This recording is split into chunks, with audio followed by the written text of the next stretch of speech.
Voyons maintenant de quelle façon nous pouvons expliquer le fonctionnement des piles électrochimiques à l'aide des réactions d'oxydoréduction. Prenons l'exemple de la pile Daniel. Une pile est constituée de deux compartiments que l'on appelle des demi-piles. Chacun de ces compartiments est composé d'une électrode, le plus souvent en métal, et d'une solution électrolytique conductrice comportant des ions en solution. Les deux demi-piles sont associées par une jonction qui assure le passage des ions. Cette jonction peut être appelée pont salin ou pont électrochimique. La pile débite un courant lorsqu'elle est reliée à un circuit extérieur. L'ampèremètre permet de déterminer le sens du courant. En effet, l'intensité qu'il donne est positive si le courant ressort par la borne COM de l'appareil, cette borne COM étant reliée à la borne négative de la pile. Le courant électrique circule dans le circuit extérieur de la borne plus de la pile vers la borne moins. Les électrons, eux, circulent dans le sens contraire. Voyons maintenant ce qu'il se passe aux électrodes. La surface des électrodes est le siège de transformation chimique. En effet, on observe un dépôt rouge de métal cuivre à l'électrode positive. Les électrons qui arrivent par l'intermédiaire du circuit extérieur sont alors captés par les ions Cu2+, qui se transforment en atomes de cuivre. La demi-équation qui rend compte de cette consommation d'électrons s'écrit Cu2+, plus 2 électrons, égale à Cu solide. Cette consommation d'électrons correspond à une réduction.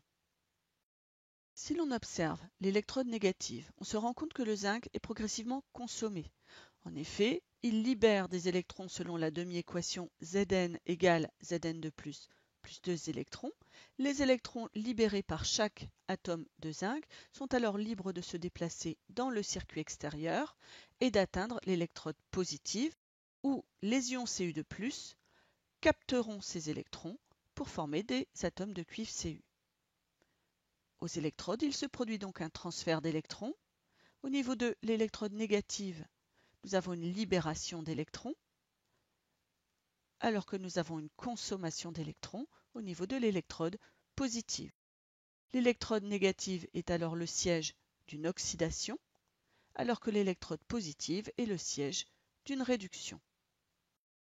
Voyons maintenant le rôle du pont électrochimique. Nous avons vu qu'au niveau de l'électrode positive, des ions Cu2+ étaient consommés. Or, nous savons qu'une solution électrolytique doit toujours être électriquement neutre. Pour conserver cette électroneutralité, le pont électrochimique permet la migration d'ions positifs, ici des ions K+, qui viennent assurer cette électroneutralité.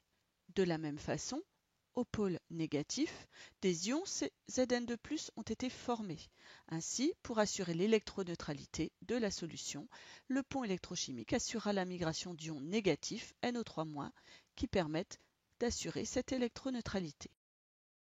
Pour résumer, nous dirons qu'à l'intérieur de chaque demi-pile, ce sont les ions qui assurent le passage du courant, les cations se déplaçant dans le sens du courant, alors que les anions se déplacent en sens inverse, c'est-à-dire dans le sens des électrons.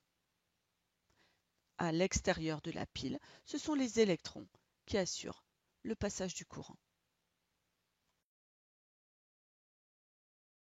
Nous allons visualiser dans cette animation les différents phénomènes qui ont lieu au niveau de la pile. Tout d'abord dans le circuit extérieur, où nous voyons les électrons se déplacer dans le sens inverse du sens conventionnel du courant, c'est-à-dire de l'électrode négative de la pile vers l'électrode positive. Ces électrons sont produits au niveau de l'électrode négative. Effectivement, comme nous le voyons, les atomes de zinc sont progressivement consommés.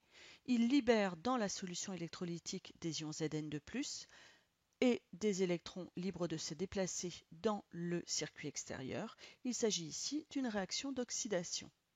Au niveau de l'électrode positive, les électrons sont captés par les ions Cu2+ de la solution électrolytique. Ils forment progressivement des atomes de cuivre qui viennent augmenter le volume de l'électrode positive. Il s'agit ici d'une réaction de réduction.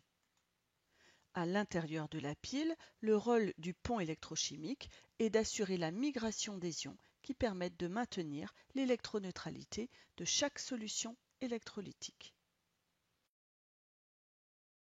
Pour conclure sur les piles et les réactions d'oxydoréduction, nous pouvons dire que la pile est le siège d'une réaction d'oxydoréduction.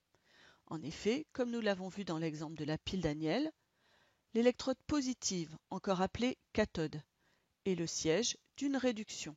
En effet, les ions Cu2+ captent des électrons pour se transformer dans leur réducteur associé.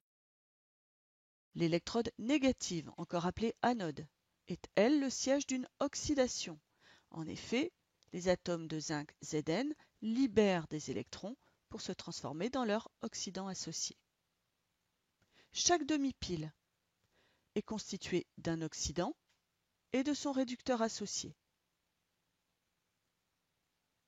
Les deux couples oxydant-réducteur présents dans les deux demi-piles sont reliés par l'intermédiaire du pont électrochimique et le transfert des électrons se fait d'une demi-pile vers l'autre de manière indirecte par l'intermédiaire du circuit électrique. Nous avons tous déjà fait l'expérience d'une pile déchargée. Cela signifie que les espèces chimiques nécessaires à la réaction d'oxydoréduction ont été consommées. Certaines d'entre elles peuvent être rechargées, on les appelle des accumulateurs. En effet, les espèces chimiques qui ont été consommées aux électrodes peuvent alors être régénérées. Le sens de la réaction d'oxydoréduction est inversé grâce à un apport d'énergie électrique. Nous allons voir maintenant l'exemple d'une pile particulière, la pile à combustible. Cette pile à combustible, comme toutes les piles, est constituée de deux électrodes, une électrode positive, la cathode, et une électrode négative, l'anode. Ces deux électrodes sont séparées par un électrolyte, ne permettant pas le passage des électrons. Nous l'avons déjà vu. Au niveau de l'anode, cette anode est approvisionnée par le réactif dihydrogène provenant d'un réservoir. La cathode, elle, est approvisionnée par le réactif dioxygène provenant de l'air. Les molécules de dihydrogène à l'anode se dissocient pour libérer des électrons. Cette libération d'électrons constitue bien une réaction d'oxydation.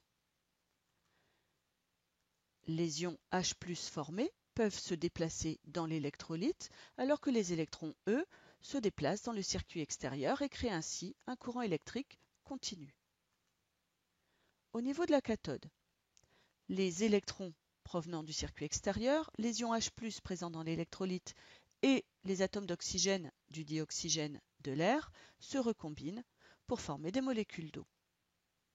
La réaction chimique produit également de la chaleur qui peut éventuellement être récupérée. La pile à combustible a l'avantage de continuer à fonctionner tant qu'elle est approvisionnée en réactif, le dioxygène de l'air étant un réactif qui ne s'épuise pas. Le fonctionnement de la pile à combustible dépendra de la réserve en dihydrogène.